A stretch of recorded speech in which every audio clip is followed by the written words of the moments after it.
Okay जी। ये वो formula था या टॉपिक था जो कि लास्ट टाइम हम डिस्कस कर रहे थे, power in the wind, right. So ये फॉर्मूला मैंने आपको प्रूव करवाया, फिर हम इस एक रिलेशन पर पहुंचे थे जो कि मैंने कहा था कि बहुत यूज़फुल फार्मूला है। इक्वेशन 7.7, आपके पास P W is equal to 1/2 density area और वेलोसिटी का क्यूब है।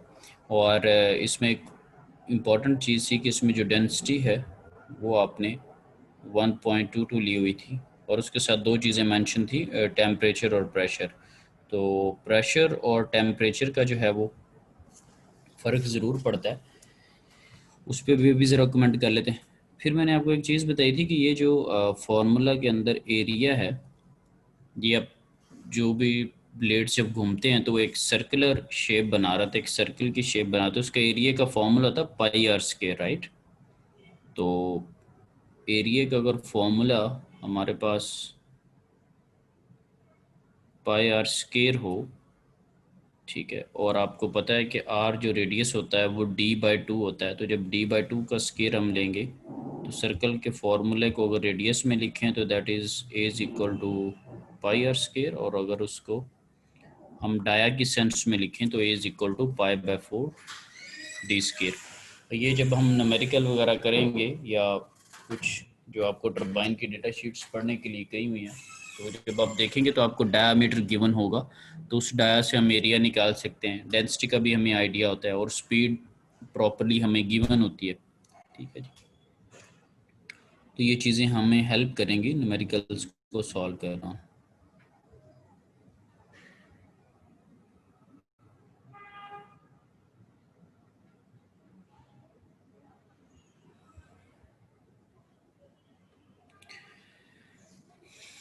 ओके जी, ये एक एवरेज पावर से रिलेटेड एक हमारे पास एग्जांपल है। Compare the amount of wind energy at 15 degree C and 1 atmospheric pressure that passes through 1 metre square का cross sectional area of the following wind regimes. ये हमारे पास कुछ डेटा है, इसको लेट से कंपेयर करते हैं। इसमें क्या है कि उसमें 100 आवर्स के लिए जो विंड की स्पीड अवेलेबल है that is 6 metre per second, right.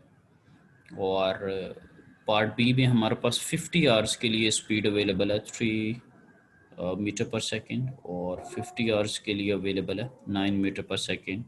On average जो हमारे पास स्पीड बन रही है that is 6 metre per second. सो देखते हैं कि इन स्पीड्स के अकॉर्डिंगली इतने टाइम के क्योंकि एट द एंड हम एनर्जी में इंटरेस्टेड होते हैं। आपका जो यूनिट है वो अक्सर आपको पता है किलोवाट आवर्स में चेंज आपको चार्ज हो रहा होता है। तो जब आप वाट के साथ टाइम को मल्टीप्लाई करते हैं तो वो बेसिकली एनर्जी होती है, क्योंकि power is equal to energy by time, और एनर्जी क्या होगा, पावर इनटू टाइम। सो हम एनर्जी में इंटरेस्टेड होते हैं, एनर्जी डिमांड्स में इंटरेस्टेड होते हैं, यूनिट की कैलकुलेशंस के साथ भी किलोवाट आवर आ रहा होता है। वैसे भी जब डिमांड एंड सप्लाई मेंशन की जाती है वहाँ पर भी एनर्जी ही मेंशन की जाती है कि क्या एनर्जी की नीड्स हैं, राइट। सो अभी इस न्यूमेरिकल को ज़रा देखते हैं।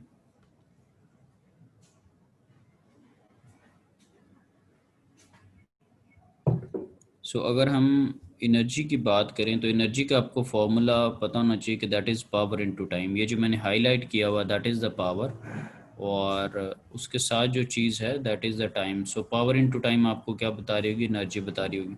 यहाँ पर अब हम देख लेते हैं फॉर्मूला के अंदर डेंसिटी 1.22, ठीक है। एरिया आपको क्वेश्चन के अंदर गिवन है कि 1 मीटर स्क्वायर का एरिया, ठीक है। और वी वेलोसिटी उसकी, स्पीड उसकी, सो दैट इज़ 6, उसका आपने क्यूब ले लिया, राइट। और जो टाइम था वो आपको डेटा के अंदर मेंशन था कि 100 आवर्स के लिए इतनी स्पीड है विंड की, राइट। तो जब आपने कैलकुलेशंस की तो that is 13230 watt hour, that is the energy. तो ये आपको हमें पार्ट ए के लिए मिली। पार्ट बी को ज़रा स्टडी करते हैं कि विद 50 आवर्स, 50 पे आपको 3 है और बाकी 50 पे 9 है, तो डेफिनेट सी बात है दोनों की कैलकुलेशंस ऑब्वियस सी बात है डिफरेंट होंगी। So energy 3 metre per second के ऊपर उसी तरह फार्मूला पावर का उसको हाईलाइट पहले कर देता हूँ। ये पावर का formula 1/2 density into area into speed का क्यूब और साथ में time. So that is 827 watt hours. फिर आपको मिल रहा था 50 पे 9 मीटर पर सेकंड। सो ये आपके पास उसी तरह पावर का फॉर्मूला 1/2 डेंसिटी एरिया और ये स्पीड जैसे 9 मीटर पर सेकंड, यहाँ पर भी 9 मीटर पर सेकंड और साथ में टाइम, क्योंकि एनर्जी क्या होती है पावर इनटू टाइम। टाइम हमें दिया हुआ 50 आवर्स। सो हमने कैलकुलेशंस कर ली, तो दैट इज़ 22,326 वाट हमारे पास आ रहा है टोटल। जब हम पार्ट बी को देखेंगे तो दैट इज़ 2300 वाट आवर्स हमारे पास कैलकुलेशंस हो रही। अब कंपैरिजन में यहाँ पे जो डिस्कशन है ना वो बेसिकली थोड़ी इम्पॉर्टेंट होगी हमारे लिए।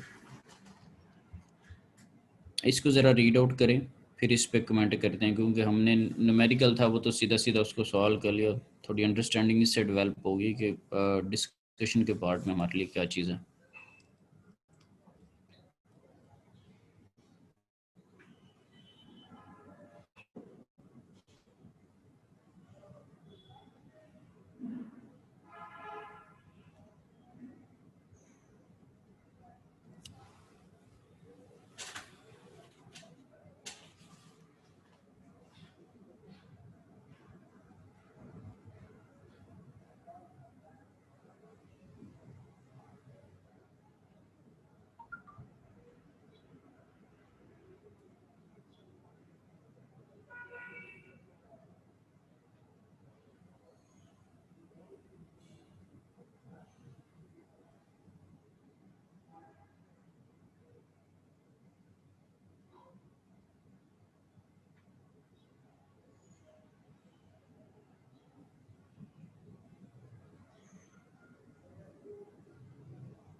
ओके जी, इसको अब डिस्कस मैं भी आप लोगों के साथ करता कि वो क्या कहना चाह रहा है। एक्चुअली पार्ट ए के अंदर 6 मीटर पर सेकंड के ऊपर आपने कैलकुलेशंस की, आपके पास 1300 के करीब आंसर आ गया। पार्ट बी के अंदर एक दफ़ा उसने आपको स्पीड 3 दी हुई थी और एक दफ़ा 9 दी हुई थी।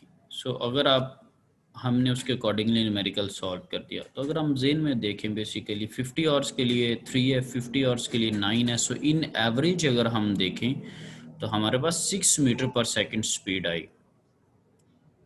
पार्ट बी के अंदर इन एवरेज देखें तो 6 ही आएगी, और पार्ट ए के अंदर वैसे 6 चल रही है और पार्ट बी के अंदर एवरेज लेने से हमारे पास स्पीड 6 है।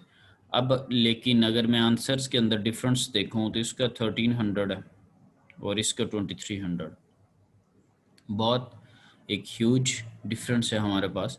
तो उसी को यहाँ पर उसने लिखा हुआ किस सेंस में कि while both of the wind regimes had the same average wind speed, part A में तो थी 6 तो उसकी एवरेज भी 6 ही है, उसमें तो कोई इशू नहीं। लेकिन पार्ट बी में the combination of 9 and 3 winds averaging 6 metre per second, ठीक हो गया जी। पार्ट बी में एवरेज लेने से उतना है और उसमें वैसे ही produces 75% more energy than wind blowing at a steady speed of 6 metre per second. तो ये कह रहा है कि पार्ट बी जो है वो ऑलमोस्ट 75% ज़्यादा एनर्जी प्रोड्यूस कर रहा है as compared to the 6 metre per second. तो यहाँ पर उसकी बात करने का मकसद ये है कि जो एवरेज स्पीड है, जो हम एवरेज लेते हैं, वो बेसिकली ठीक तरह से रिप्रेजेंट नहीं कर रही होती हमारी एक्चुअल एनर्जी को। क्यों? क्योंकि v का क्यूब है ना, 3 पे क्यूब लेंगे कुछ और आंसर आएगा, 9 पे क्यूब लेंगे कुछ और आंसर आएगा, जब 6 पे क्यूब लेंगे तो कुछ और आंसर आएगा। सो उसके बात करने का मकसद ये है कि जो अगर आप एवरेज लेते हैं तो लाजमी नहीं कि उसका आंसर ठीक हो, क्योंकि अभी 6 पे आपने कैलकुलेशंस की हैं, आपके पास काफ़ी ज़्यादा डिफरेंस था। तो इसके बाद फिर इन्हीं चीज़ों को देखने के लिए फिर बाद में प्रोबेबिलिटी डिस्ट्रीब्यूशन भी हम यूज़ करेंगे, विद स्पीड प्रोबेबिलिटी डिस्ट्रीब्यूशन। उसका पहले थोड़ा सा आइडिया दूंगा। और फिर वो फॉर्मूला जो हम उनको यूटिलाइज करेंगे, देखेंगे कि कितने घंटों के लिए क्या हमारे पास एनर्जी है। सपोज अगर यही होता है यहाँ। अगर लेट से किसी ने ये देखना है ध्यान कि में 6 मीटर पर सेकंड से कम है तो क्या एनर्जी आ रही है, ज़्यादा तो क्या एनर्जी आ रही है, उसके ऊपर भी हम करेंगे। लेकिन वो अंडरस्टैंडिंग उनकी उसी वक्त डेवलप होगी जब हम ये पीडीएफ को डिस्कस करेंगे, सीडीएफ और पीडीएफ को, कॉमुलेटिव डिस्ट्रीब्यूशंस और प्रोबेबिलिटी डिस्ट्रीब्यूशंस।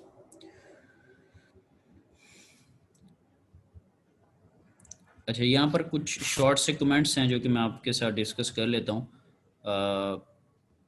वैसे तो हमने एक चीज़ स्टडी की, इसको मैं दोबारा हाईलाइट कर देता हूँ कि हम 1.22 स्टैंडर्ड उसकी डेंसिटी लेके चल रहे हैं 15 डिग्री पे और 1 एटमॉस्फेरिक पे।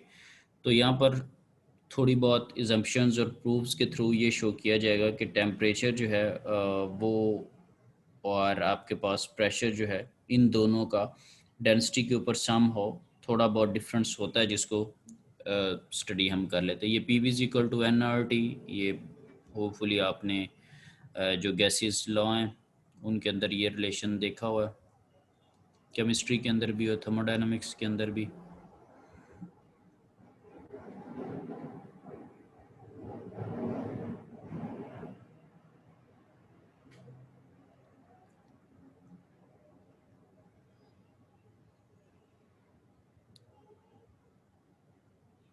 अच्छा, इसके प्रूफ को हम एज सच डिस्कस नहीं करेंगे क्योंकि ये हमारा उस तरह से स्कोप नहीं है कि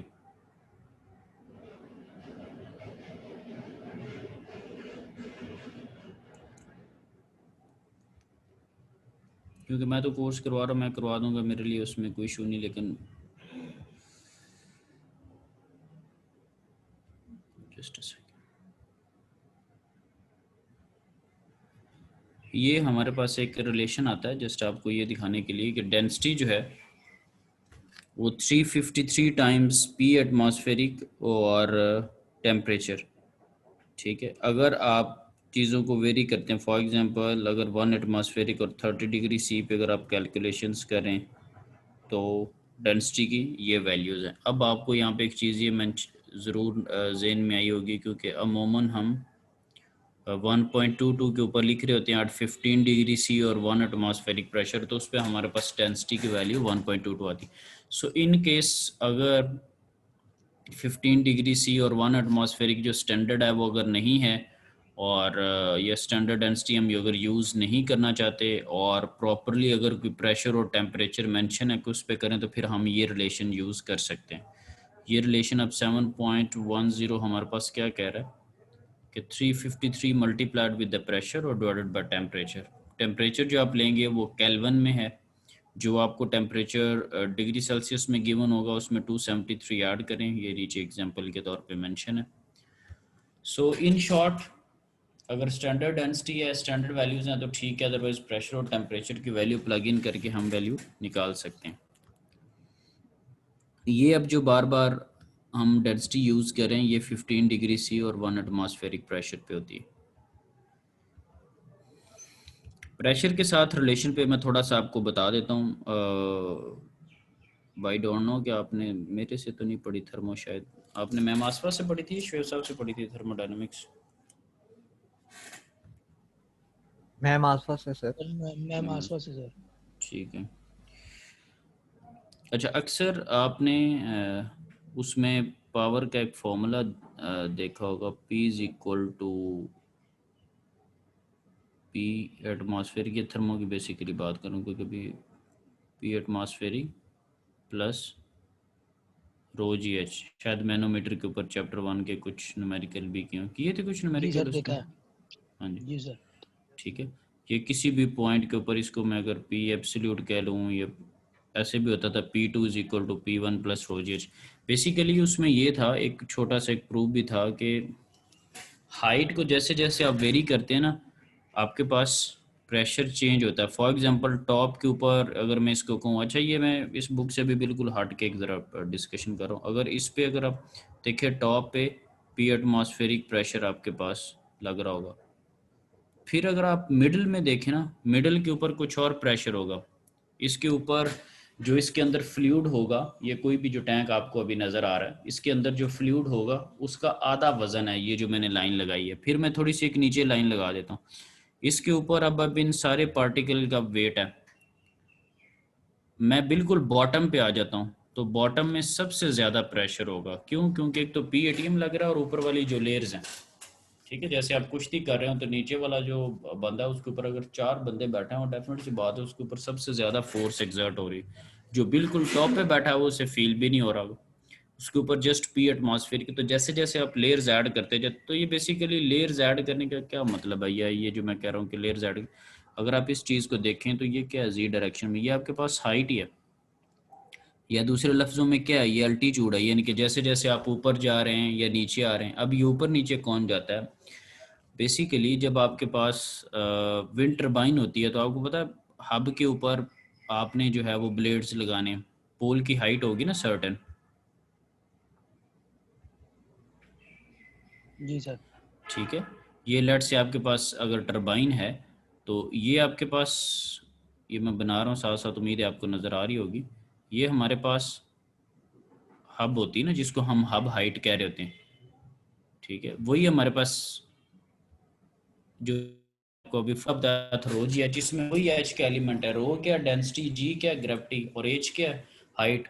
तो उस फॉर्मूले से भी हमने देखा प्रीवियस भी, यानी कि हमने स्टडी किया कि जैसे जैसे हम हाइट को चेंज करते हैं प्रेशर के ऊपर फ़र्क पड़ता है, राइट। सो वो भी फॉर्मूला में रिफ्लेक्ट बैक होगा।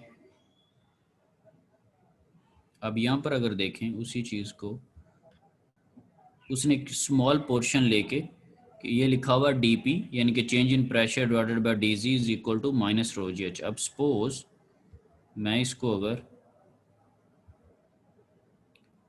वही फार्मूला जैसे पुराना उसके साथ आपके थोड़ा कॉन्सेप्ट रिलेट करने की कोशिश कर रहा हूँ, रो जी एच ये मैंने लिख दिया P, ठीक है, P इज इक्वल टू क्या आ रहा है, रो जी एच, हाइट के साथ फ़र्क पड़ रहा है, ठीक है, इस फार्मूला से रिलेट कर रहा हूँ। अब अगर मैं किसी स्मॉल पोर्शन के ऊपर स्टडी करना चाहता हूँ तो मेरे पास DP होगा, और अगर स्मॉल पोर्शन को स्टडी करना चाहता हूँ तो हाइट भी डिफरेंशियल होगी। बात समझ रहे हैं, हाइट क्या है कि अगर छोटा सा टुकड़ा लेंगे तो वो सारे प्रेशर को रिप्रेजेंट नहीं कर रहा होगा, स्मॉल पोर्शन को। डेल्टा का तो मतलब समझते हैं ना, जब फ्रैक्शनल अमाउंट आप किसी भी चीज़ के लेते हैं, ठीक है, तो ये वही चीज़ है, P is equal to rho g h. Previous concept के साथ इसलिए रिलेट किया, जो पहले चीज़ देखी होती है उसके मुताबिक समझने में थोड़ी आसानी होती है। साथ में माइनस का साइन भी है, तो जी डायरेक्शन में अमूमन आप क्या करते हैं कि अपवर्ड आप जी को बेसिकली पॉजिटिव ले रहे होते हैं, ठीक है, और डाउनवर्ड आप जी डायरेक्शन को नेगेटिव ले रहे होते हैं, ठीक है। सो यहाँ पर प्रेशर की सेंस में चेंज के केस में उल्टा केस है, जैसे जैसे आप ऊपर जाते जाएंगे उसकी वेट की लेयर्स कम होती जाएंगी, प्रेशर कम होता जाएगा। तो जी की पॉजिटिव डायरेक्शन में आपके पास प्रेशर जो होता है ना वो कम होता है। जैसे जैसे आप नीचे आते जाते हैं ऊपर फ्लूइड की लेयर्स बढ़ती जाती हैं, उनका वेट बढ़ता जाता है, एक लेयर के ऊपर दूसरी तय उसके ऊपर। तो लेकिन होता क्या है कि नीचे को आप आ रहे हैं, आपका जी नेगेटिव डायरेक्शन में है लेकिन आपका जो पी है वो इंक्रीज कर रहा है, ठीक है। तो ये उल्ट रिलेशन है बेसिकली, तो उसकी वजह से साथ में माइनस का साइन भी यूज़ होता है, ठीक है। तो ये था कि जो हमारे पास माइनस साइन क्यों है उसकी, क्योंकि जी अपवर्ड पॉजिटिव होता है लेकिन जैसे जैसे आप ऊपर की तरफ निकलते जाते हैं ना, वो ऊपर लेयर्स कम होती जाती हैं वेट की, तो प्रेशर कम होता जाता है। जैसे जैसे आप नीचे की तरफ आएंगे, सपोज आप अगर पानी के अंदर है तो अगर आप पानी के बिल्कुल बॉटम को अगर पे बैठे हुए हैं, अगर कैनाल वगैरह नहर का तस्वर करें, तो आपके जितनी पानी की लेयर्स हैं वो सारी आपके ऊपर हैं, तो वो उनका भी आपके ऊपर प्रेशर एग्जर्ट और बाहर से पी एटमॉस्फेरिक भी है। तो अगर आप आहिस्ता आहिस्ता पानी से बाहर आने की कोशिश करें तो अगर दरमियान में पहुंचेंगे आपके ऊपर हाफ लेयर्स हैं, प्रेशर कम है, और ऊपर आएंगे और कम लेयर्स हैं, और ऊपर आएंगे और कम लेयर्स हैं। तो पॉजिटिव डायरेक्शन में प्रेशर कम हो रहा है, उल्टा रिलेशन है, और नीचे को जो जा रहे हैं नेगेटिव जी डायरेक्शन में प्रेशर बढ़ रहा है, ये भी उल्टा रिलेशन है। सो उस वजह से नेगेटिव साइन है साथ। ओके जी, इसी को आगे उसने कंटिन्यू किया हुआ है, जस्ट अ सेकेंड। सो यहाँ पर डेंसिटी वगैरह की, और जो प्रीवियस आपने फॉर्मूला किया अभी प्रेशर का, सॉरी ज़रा स्क्रीन क्लियर कर दूं। अभी आपने ये हमारे पास एक रिलेशन आया 7.13 का, इसका तो हमें आइडिया। अभी पीछे हमने इक्वेशन 7.10 देखी थी, जिसमें हमें क्या बताया जा रहा था कि आपके पास जो डेंसिटी होती है, डेंसिटी इज इक्वल टू 353 और साथ में PATM और टेम्परेचर इन केल्विन। ठीक है, सो यहाँ पर डेंसिटी की वैल्यू प्लग इन करके आपके पास इसको प्रॉपर सॉल्व किया जा रहा है, तो इवेंचुअली हमारे पास ये रिलेशन आया। ठीक है, कि z डायरेक्ट अगर हाइट के अंदर चेंज आएगा तो उसका आपके पास ये रिलेशन होगा। 0.0342 टेम्परेचर है, प्रेशर है, और ये z इधर आके डेफिनेट सी बात है मल्टीप्लाई होगा, तो जितना एल्टीट्यूड में चेंज आएगा उसके अकॉर्डिंगली यहाँ पर भी फर्क आएगा। तो हाइट के साथ भी डिफरेंस है हमारे पास, टेम्परेचर और प्रेशर के साथ भी है। सो इन शॉर्ट बात ये है कि डेंसिटी जो है दैट वेरीज, अगर आप टेम्परेचर या प्रेशर चेंज करें तो डेंसिटी वेरी करती है। ये सारी डिस्कशन उसी एक बात के ऊपर ही है।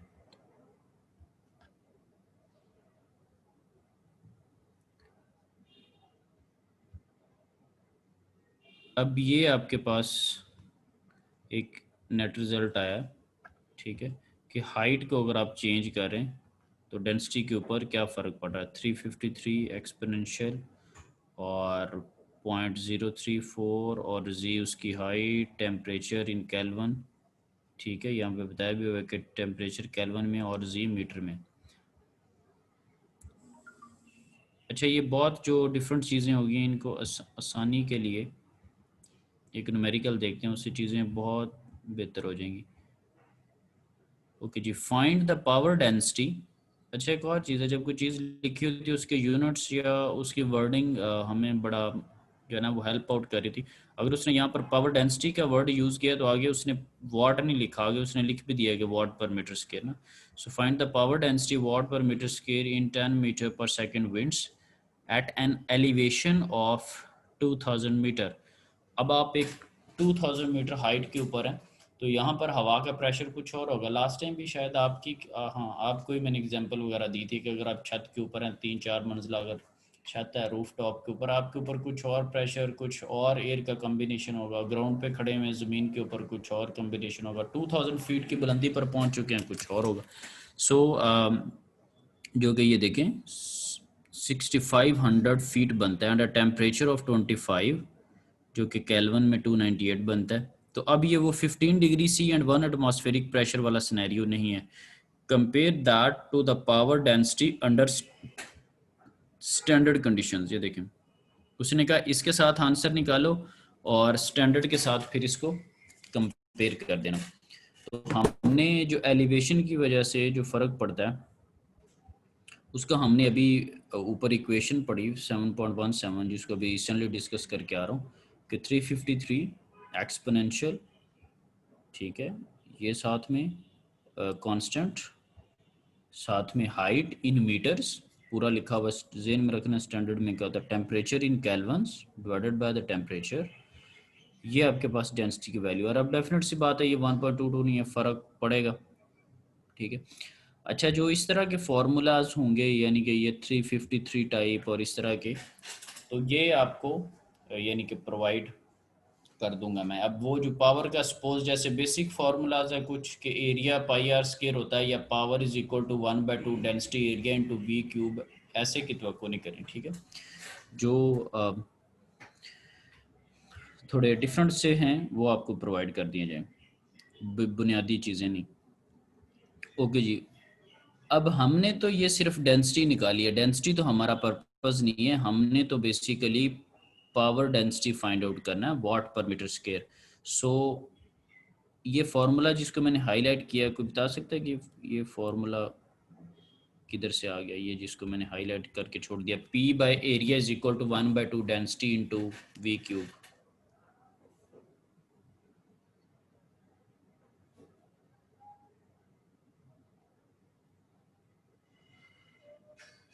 सर ये वही है जो सबसे ऊपर आपने पहले पहले बताया था सबसे। अच्छा, पावर ये का सर? सिंपल पावर का formula, power is equal to 1/2 density area speed का क्यूब, ठीक है।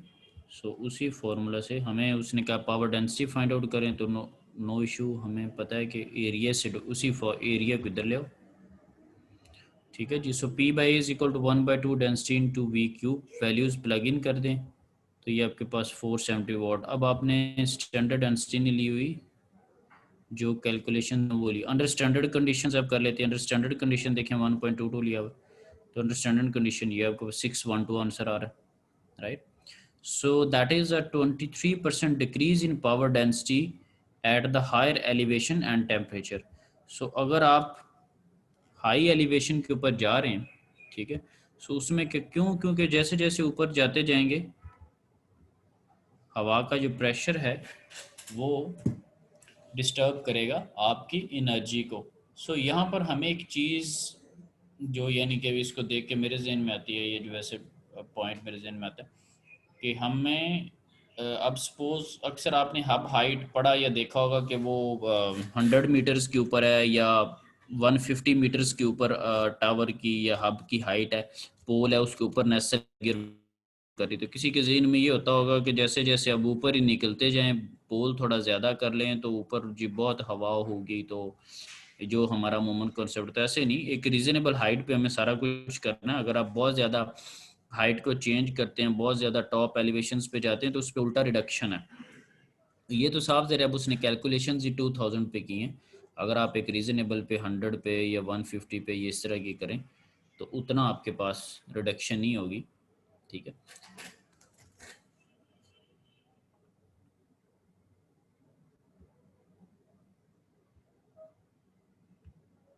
अच्छा, अब समरी के तौर पे जो अभी तक पढ़ा उसमें समरी के तौर पे कि ये फार्मूला आप यूज़ करें अगर आप एलिवेशन को चेंज करते हैं, ठीक है, और उसके साथ अगर टेम्परेचर वगैरह या एलिवेशन चेंज होती है तो आपने कैसे चीज़ों को यूज़ करना है। ये न्यूमेरिकल क्लियर है? जी सर। जी सर। ठीक है, ठीक।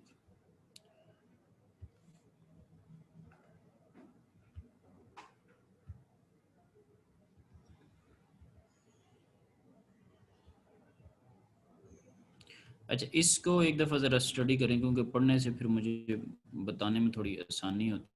ये पैराग्राफ को कि इम्पैक्ट ऑफ टावर हाइट, अब उसी पे आने लगे हैं जो टावर या हम उसको हब हाइट कहते हैं, ठीक है, क्योंकि ये बड़ा ज़रूरी है। अब ग्राउंड के लेवल के ऊपर तो विंड की वो स्पीड नहीं होती ना,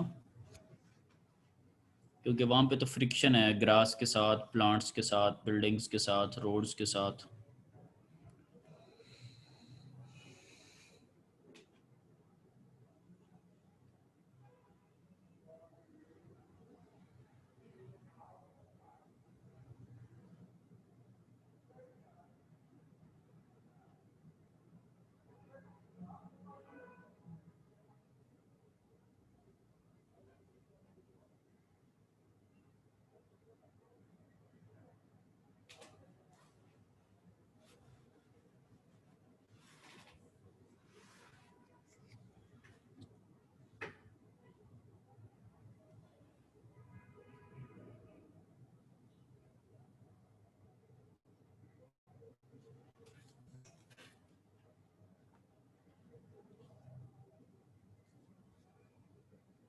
जी, कोई बताएगा कि क्या आइडिया हुआ? कोई बात नहीं, जैसा भी कुछ समझ आया उसको बताने की कोशिश करें।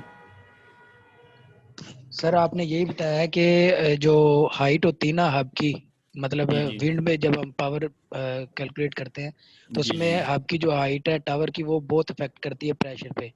लेकिन ठीक एक है, मुनासिब हाइट पे ही प्रेशर अच्छा होता है। अगर ज्यादा भी ठीक ऊपर है। जाएंगे, हाइट बहुत ज्यादा कर हम्म, देंगे तो फिर भी प्रेशर जो है ना वो डिक्रीज हो जाएगा। न्यूमेरिकल में हमने ठीक है, यही देखा है।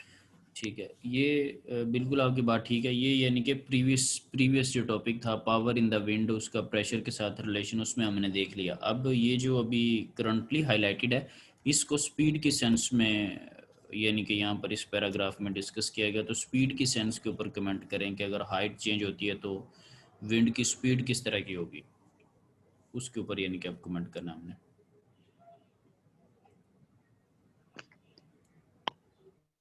सर हवा का प्रेशर भी फिर कम हो जाएगा ना अगर बहुत ज्यादा हाइट होगी तो।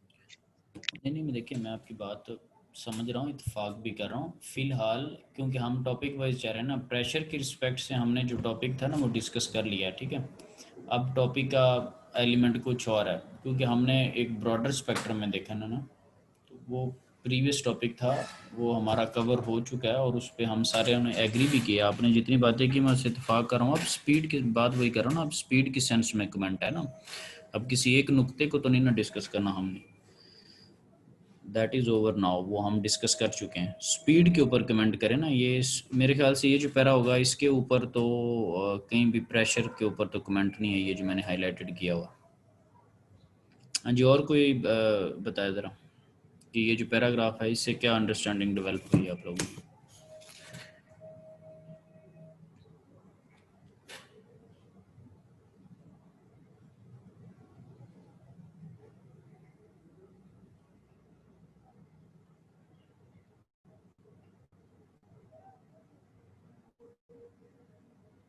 बस एक बच्चे नहीं पढ़ा है?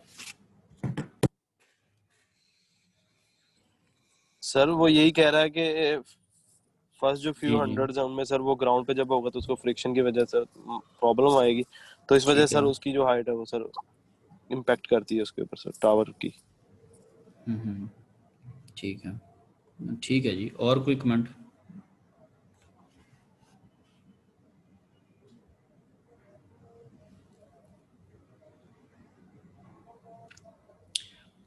ठीक है जी, इसमें बेसिकली जो विंड की स्पीड है, आपको पता है कि आप एनर्जी जो एक्सट्रैक्ट कर रहे हैं वो विंड की स्पीड से ही एनर्जी एक्सट्रैक्ट करें, और जो विंड में एनर्जी अवेलेबल है उसी को थ्रू टरबाइन आपने एक्सट्रैक्ट किया। इस पे तो कोई दो राय नहीं हमारी। फिर इसके बाद हमने देखा कि ओके अगर हम विंड से एनर्जी ले रहे हैं तो उसका फॉर्मूला क्या है, उसका रिलेशन क्या है, तो वो हमने देखा कि वो क्यूब के साथ उसका रिलेशन है। Power is equal to 1 to density into area into we cube, speed का क्यूब है, ठीक है। सो अब स्पीड जैसे जैसे वेरी करेगी हमें बहुत ज़्यादा इफ़ेक्ट मिलेगा पावर के अंदर, क्योंकि पावर का क्यूब है। फॉर एग्जांपल जैसे मैंने लास्ट में आपको बताया था, वन वन अगर पावर है तो वी का क्यूब करें वो वन ही है, टू अगर है तो वो अब एट है, वन नहीं है एट है, एट से मल्टीप्लाई होंगी चीज़ें। अगर वो थ्री है, थ्री का अगर आप क्यूब करते हैं तो दैट इज़ 27। अब कहाँ पर वैल्यू एक है, कहाँ पर दो है और कहाँ पर तीन है? ज़ाहरी तौर के ऊपर तो आप कहें कि जी 1 मीटर पर सेकंड है और 2 मीटर पर सेकंड और 3 मीटर, तो एक एक का आप फ़र्क डाल रहे हैं। लेकिन आपने जब वी का क्यूब लिया तो आपने डिफरेंस देखा, एक का आंसर 1 आ रहा है, एक का आंसर 8 आ रहा है और एक का 27 आ रहा है। और ये सिर्फ इन आंसर्स पर अभी हम रुके नहीं हैं, इसने मल्टीप्लाई होना है किसके साथ? 1/2 डेंसिटी और एरिया के साथ इसने मल्टीप्लाई होना। तो कितना ह्यूज इम्पैक्ट आ रहा है विंड की स्पीड का।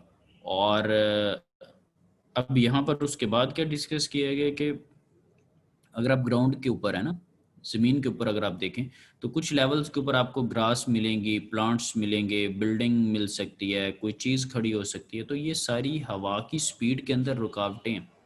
जैसे ही आप टॉप पे ज़रा टेरेस पे जाएंगे, थोड़ा खुला एरिया होगा, आपको हवा फील होती है। क्यों? क्योंकि डिस्टरबेंसेस नहीं हैं, इरेगुलरिटीज़ नहीं हैं, फ्रिक्शंस नहीं हैं, जो चीज़ इफ़ेक्ट कर सकती है वो चीज़ मौजूद नहीं है। और अगर आप बिल्कुल टॉप फ्लोर पे चले जाते हैं जहाँ पे आपके पास ऊपर जो आपने पर्दा वगैरह किया होता है, अगर वो भी नहीं है, ठीक है, तो आपको विंड की स्पीड फील करने में कुछ और नज़र आएगी। तो उसके कहने का मतलब ये है कि लोअर एरियाज़ के ऊपर, कम हाइट के ऊपर हमारे पास फ्रिक्शंस और कुछ डिफरेंट एलिमेंट्स होते हैं जो कि विंड की स्पीड को डिस्ट्रैक्ट करते हैं। तो हम किसी खुले एरिया में या किसी ज़्यादा हाइट वाले एरिया के ऊपर इसको अगर इंस्टॉल करें, ये खैर उसने नहीं अगला कमेंट किया हुआ जो कि मैं अब करने लगूँ, कि अगर इंस्टॉल करें तो हमें बेहतर रिजल्ट मिलेगा। क्यों? क्योंकि वहाँ पर फ्रिक्शंस नहीं होंगी। सो इस सेंस में उसकी डिस्कशन होगी। क्लियर है बात जी? यही कुछ लिखा हुआ।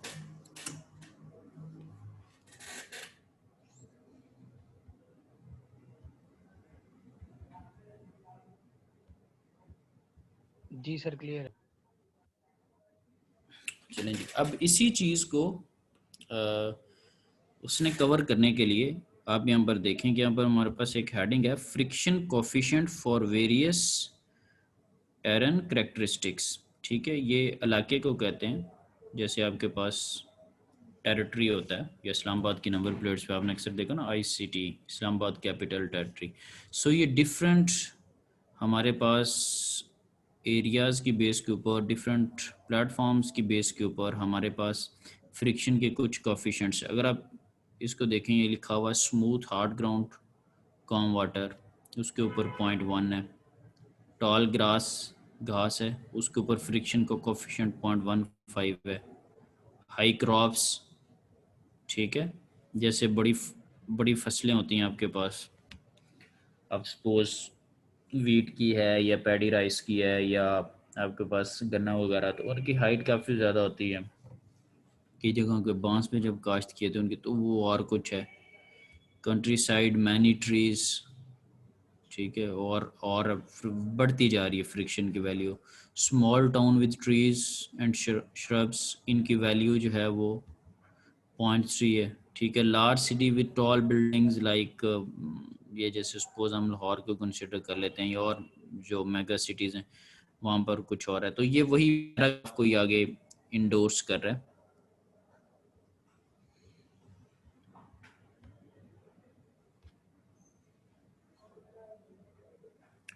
सो विंड की जो स्पीड है, ठीक है, अब उसका कंपैरिजन उसने करना है। सबसे पहले तो ये एक दो चीज़ें उसने आइडिया ली हुई हैं, ये जो आपको V0 नज़र आ रहा है और H0 नज़र आ रहा है, ये बेसिकली क्या है कि इसको मैं हाईलाइट कर देता हूँ कि V0 is the wind speed at a height of H0। तो अभी भी बात राज में ही है। Often a reference height of 10 metre. Basically आप क्या करें कि आपने एक रेफरेंस सेट किया 10 मीटर हाइट का, और उस 10 मीटर की हाइट के ऊपर, उस रेफरेंस हाइट के ऊपर जो आपकी स्पीड होगी वो आपकी रेफरेंस स्पीड होगी। उसको V0 कह रहा है और उस हाइट को H0 कह रहा है। इसका बेसिकली उसने कंपैरिजन करना है आपकी स्पीड और हाइट के साथ। इससे क्या मुराद है, मिसाल के तौर पर आप कहते हैं कि 100 मीटर हाइट होनी चाहिए, तो यहाँ पर 100 मीटर और 10 मीटर का कंपैरिजन होगा। फिर अगर आप कहते हैं कि 50 मीटर होनी चाहिए, तो आपका जो रेफरेंस वैल्यू है 10, उसके साथ कंपैरिजन होगा। इसी तरह अगर आप कहते हैं कि 150 मीटर हब हाइट है, तो 150 का 10 के साथ कंपैरिजन होगा। ठीक है जी। सो ये सारी चीज़ें हमने देखनी है। इसमें तो कोई इशू नहीं है कि V0 और H0 क्या है, जो रेफरेंस की मैंने बात की है। V0 और H0 आपकी रेफरेंस हाइट और रेफरेंस स्पीड्स हैं, और सिंपल V और H क्या है कि जिस हाइट के ऊपर आप कैलकुलेशंस करना चाहते हैं। साथ में अगर आप देखें तो फॉर्मूला के अंदर अल्फ़ा भी है। अब ये अल्फ़ा क्या है, ये वही फ्रिक्शन कोफिशिएंट है जो कि हम डिस्कस कर रहे थे कि कभी 0.1 होता है, कभी 0.15 है, कभी 0.20 है, कभी 0.25, 0.3, 0.4। तो जैसे जैसे उसको ज़्यादा फ्रिक्शंस का सामना करना पड़ेगा, ये चीज़ें चेंज भी होंगी।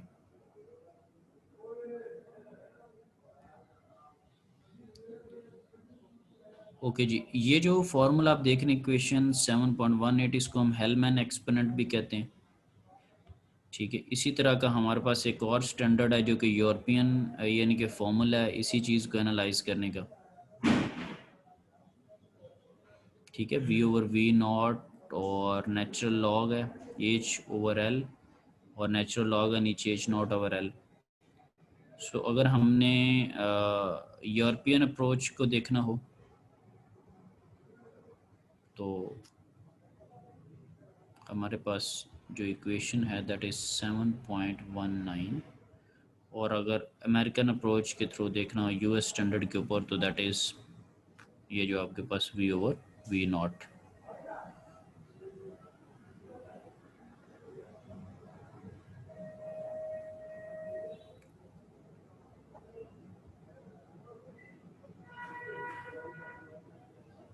अब अगर इसको यूज़ करें यूरोपियन वाले को, तो फिर हमें लेंथ्स भी यूज़ करनी पड़ेंगी, जिसका हमारे पास ये टेबल गिवन है।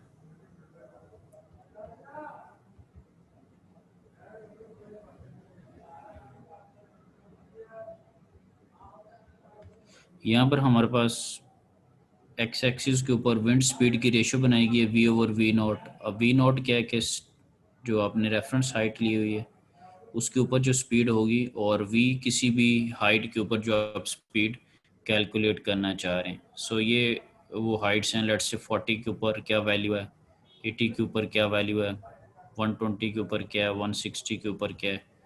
और ये आपके पास फ्रिक्शन के कांस्टेंट्स हैं, अल्फा इज इक्वल टू 0.1 और अल्फा इज इक्वल टू 0.2 और अल्फा इज इक्वल टू 0.3। ये डिपेंड करता है कि कौन सी आपके पास सरफेस है। ये पावर की रेशियोज हैं, P over P not. P not के ऊपर कौन सी पावर निकलेगी, जिसमें आप हाइट 10 मीटर रखकर कैलकुलेशंस करेंगे, और पी कौन सी पावर होगी, वो वाली प्रॉपर पावर लेट से आप 100 पे या 150 पे या 180 पे अगर कोई कैलकुलेशंस वगैरह कर रहे हैं तो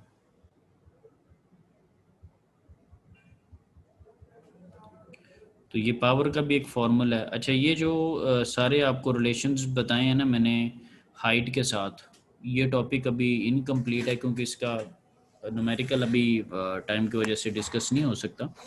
तो अगली दफ़ा इसको न्यूमेरिकल के साथ डिस्कस करेंगे तो फिर ये कॉन्सेप्ट हमारा मुकम्मल होगा। ये जो सारा मैंने फ्रिक्शन कोफिशेंट्स और रेजिस्टेंसेस और इस तरह की सारी जो बातें की हैं वो हमारी तब क्लियर होंगी जब हम ये एग्जाम्पल 7.3 को जो है ना वो नेक्स्ट टाइम डिस्कस कर लेंगे। इसको करवा नहीं रहा, वैसे एक ओवरव्यू दे रहा हूँ ताकि पता चले कि हम क्यों डिस्कस कर रहे थे।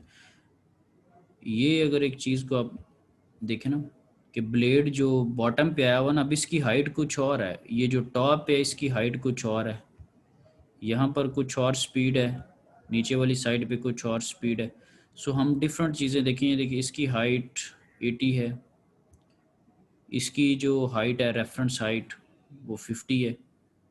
अब अगर सपोज ये बड़ा इम्पोर्टेंट है अपने इस टॉपिक को एक्सटेंड करने के लिए, देखें 1.22 पावर रेशो आ रही है, यानी कि अगर आप 80 और 50 का अगर आप फ़र्क देखें कि 80 और 50 चेंज करने से आपके पास पावर के अंदर कितना फ़र्क पड़ेगा, वो 1.22 आंसर आ रहा है, यानी कि 0.22 ज़्यादा आपको वैल्यू मिल सकती है। ये अगर आप देखें, डिटेल में बाद में डिस्कस करूँगा, अभी जस्ट मैं इंपॉर्टेंस के तौर पे चीज़ें देख रहा हूँ।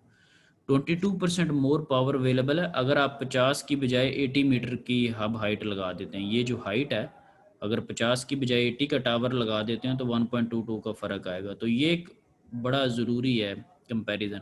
अगर आप देखें, अगर आपने 25 पे के लगाया हुआ तो उसको आप 75 पे लगा देते हैं तो आपके पास 60% ज़्यादा पावर आ रही है। अब यहाँ पे कोई बंदा क्वेश्चन कर सकता है कि ये 80 पे लगाया था तो आप कह रहे हैं 22% ज़्यादा है, ये 75 पे लगाया तो आप कह रहे हैं कि 60% ज़्यादा है। ये बेसिकली 25 और 75 का कंपैरिजन है, वो 50 और 80 का कंपैरिजन है। तो ये अब बीइंग एन इंजीनियर हमारे ज़हन में ये एक क्वेश्चन रहता होगा ना कि कोई बंदा कहता है कि ओके जी मैं टावर को चेंज कर देता हूँ तो मुझे बताएं कि कोई फ़र्क पड़ेगा नहीं पड़ेगा। तो एक तो वैसे ही होता है ना कि बंदा कहता है नहीं नहीं जी इंशाल्लाह फ़र्क पड़ेगा, भाई का यकीन करे, मेरा एक्सपीरियंस है, ऊपर हवा तेज़ है, ये है वो है। लेकिन आपके पास proper being an engineer proper formulas हैं, आप थ्रू कैलकुलेशन थ्रू कंपैरिजन उसको गाइड भी कर सकते हैं। जैसे आपके पास पावर का फार्मूला कि P = 1/2 density area into velocity, तो यहाँ पर आप प्रॉपर उसको बता रहे हैं। अगर आपने ये कहा है कि एलिवेशन के साथ फ़र्क पड़ता है तो आपने प्रॉपर पीछे फार्मूला पढ़ा कि यार एलिवेशन के साथ डेंसिटी के ऊपर ये फ़र्क पड़ना है। ठीक है, तो यहाँ पे कोई भी चीज़ अभी तक अधूरी नहीं है। हम थ्योरी को स्टडी करते हैं, उसकी लॉजिकल चीज़ें देखते हैं, उसका फार्मूला देखते हैं, उसका न्यूमेरिकल देखते हैं। तो ये वे है हमारा इस पूरे चैप्टर्स के अंदर। तो अगली दफ़ा हम ये जो न्यूमेरिकल अभी वैसे ही ओपन किया हुआ था इसको ज़रा इन डिटेल इन डेप्थ ज़रा डिस्कस करेंगे कि क्या हाइट का क्या फ़र्क पड़ता है। तो अब आपने ये भी देखा होगा कि हाइट का स्पीड के साथ यहाँ पर बेसिकली रिलेशन जो है वो स्टडी करें। पावर, टेम्परेचर और डेंसिटीज़ को हम पिछले टॉपिक में डिस्कस कर रहे हैं। ठीक है जी, कोई क्वेश्चन वगैरह तो बता दें।